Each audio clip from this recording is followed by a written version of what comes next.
Today is Thursday, Parashat Vayechi. Parashat this week, as we mentioned earlier this week, Yaakov blesses his grandchildren, Ephraim and Menashe. Yaakov blesses also his children, the 12 tribes, each individually. It's a beautiful concept, a grandfather or a father blessing his grandchildren or his children. But really, if we think about it, the majority of the book of Bereshit that we're going to be concluding this Shabbat deals with the idea, the concept, the value of family life. Yes, the book of Bereshit begins with the creation of the world and then the Parashat Noach. But then from the third parasha on, we really are told about the family life of Abraham and Sarah. Then Abraham has Ishmael with Hagar, and then Yitzchak with Sarah, and then Yitzchak gets married to Rivka, and then he has Esav and Yaakov.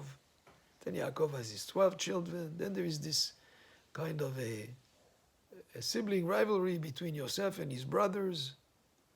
And then Yosef is sold as a slave. But then, as the story goes on, it's again the brothers coming back and meeting with their brother Yosef. Yaakov coming down to Egypt. So it's all about family life. Family life is so important. It's a value that must be preserved. As if the Torah is telling us that is where it starts in terms of whether it's for the individual or for society in general. Family is the most important building block of society. And it's a value to be very much appreciated and strengthened and highlighted. And the whole book of Bereshit deals so much with family and what happens within the family as people, where they grow up and how the relationships between them, but that it ends up in this parasha with blessings and with unity amongst the brothers. Joseph's brothers and Yosef coming together and at the end of the parasha, where they're concerned that maybe once the father passes away that he might take revenge, or maybe he didn't forgive them. And Yosef makes a most important statement that actually all what happened, with all the difficulties that he went through, it was all from Hashem, directed for their own good. That nothing happens by coincidence. That they were just the agents, in a way, even though, yes, they did something wrong by selling him. But ultimately, it happened so that ultimately he would be there to take his family and care for them in times of famine. And it was all for a good end. That's an important principle also to understand. If we were to learn two ideas from the concluding parasha of this book, of Bereshit, is one idea is the importance of family and how that is so highlighted in the whole book of Bereshit.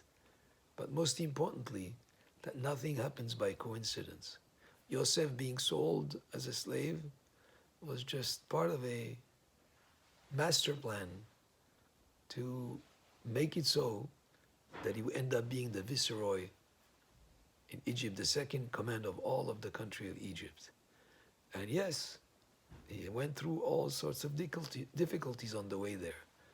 But him being in the house of Potiphar and him being next to those two people that had the dream and Paro having his dream, it was all part of a master plan. And therefore, as we say in Hebrew, en mikre, there is no coincidence, because the word mikre, which means coincidence in Hebrew, when you rearrange the letters, it's rak me Hashem, only from Hashem. Nothing happens just by chance. It's all meant to be, and it's all for the good, like as Yosef tells his brothers.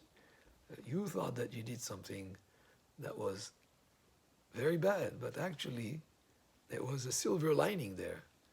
And it was all for the good, and it was meant by Hashem that if Yaakov was going to come down to Egypt with his family, as it was already predicted to Abraham, it would be, of course, a lot better for them coming down when Yosef, their brother, is in charge of the whole country of Egypt. And these are some of the lessons from the parasha of this week. Baruch Adonai le'olam, amen ve'amen, and Shabbat Shalom.